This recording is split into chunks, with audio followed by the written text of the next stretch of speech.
ಗದಗ ಜಿಲ್ಲೆ ರೋಣ ತಾಲೂಕಿನ ಕೊತಬಾಳ ಗ್ರಾಮದ ಅಡವಿ ಸಿದ್ದೇಶ್ವರ ಮಠದಲ್ಲಿ ಶ್ರೀಮನ್ ನಿರಂಜನ ಪ್ರಣವ ಸ್ವರೂಪಿ ರಾಜಶೇಖರ ಮಹಾಸ್ವಾಮಿಗಳ 23ನೇ ಪುಣ್ಯ ಸ್ಮರಣೆ ನಿಮಿತ್ತವಾಗಿ ದಿನಾಂಕ 7/1/2024 ರವಿವಾರದಿಂದ ಶ್ರೀ ಅಂಕಲಗಿ ಅಡವಿ ಸಿದ್ದೇಶ್ವರರ ಪುರಾಣ ಪ್ರವಚನ ಪ್ರಾರಂಭವಾಗಿದ್ದು, ಶ್ರೀ ಕುಮಾರದೇವರು ಬೂದಿಸ್ವಾಮಿ ಹಿರೇಮಠ ಅಂತೂರು ಬೆಂತೂರು ಅವರು ಪ್ರವಚನಕಾರರಾಗಿ ಆಗಮಿಸಿರುವರು. ಈ ಒಂದು ಪುರಾಣ ಕಾರ್ಯಕ್ರಮದಲ್ಲಿ ಶ್ರೀಮಠದ ಸದ್ಭಕ್ತರಾದ ಶ್ರೀಯುತ ಮಾಗುಂಡಪ್ಪ ಗುಂಡಪ್ಪ ಬೆನ್ಹಾಳ್ ಅವರ ಕುಟುಂಬ ವರ್ಗದಿಂದ ದಿನಾಂಕ 8/1/2024 ಸೋಮವಾರದಂದು ಅಂಕಲಗಿ ಅಡವಿ ಸಿದ್ದೇಶ್ವರ ಮಠದ ಶ್ರೀಗಳಾದ ಶ್ರೀಮನ್ ನಿರಂಜನ ಪ್ರಣವ ಸ್ವರೂಪಿ ಗಂಗಾಧರ ಮಹಾಸ್ವಾಮಿಗಳ 127ನೇ ತುಲಾಭಾರ ಕಾರ್ಯಕ್ರಮ ಅತ್ಯಂತ ಭಕ್ತಿಪೂರ್ವಕವಾಗಿ ನೆರವೇರಿತು.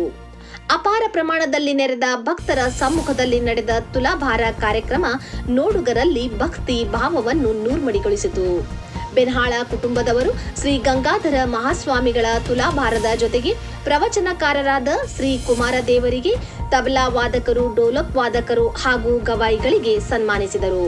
15 ದಿನಗಳ ಕಾಲ ನಡೆಯುವ ಪುರಾಣದಲ್ಲಿ ಪ್ರತಿದಿನ ದಾಸೋಹ, ಪ್ರಣತಿ ಸೇವೆ ನಡೆಯುತ್ತಿದ್ದು ಸಾವಿರಾರು ಸಂಖ್ಯೆಯಲ್ಲಿ ಭಕ್ತರು ಪಾಲ್ಗೊಳ್ಳುವರು. ಗೀತಾ ಶ್ರೀಧರ್ ಯಾಳ್ಗಿ, ಸಿದ್ದಿ ಟಿವಿ, ಕೊತ್ವಾಳ್.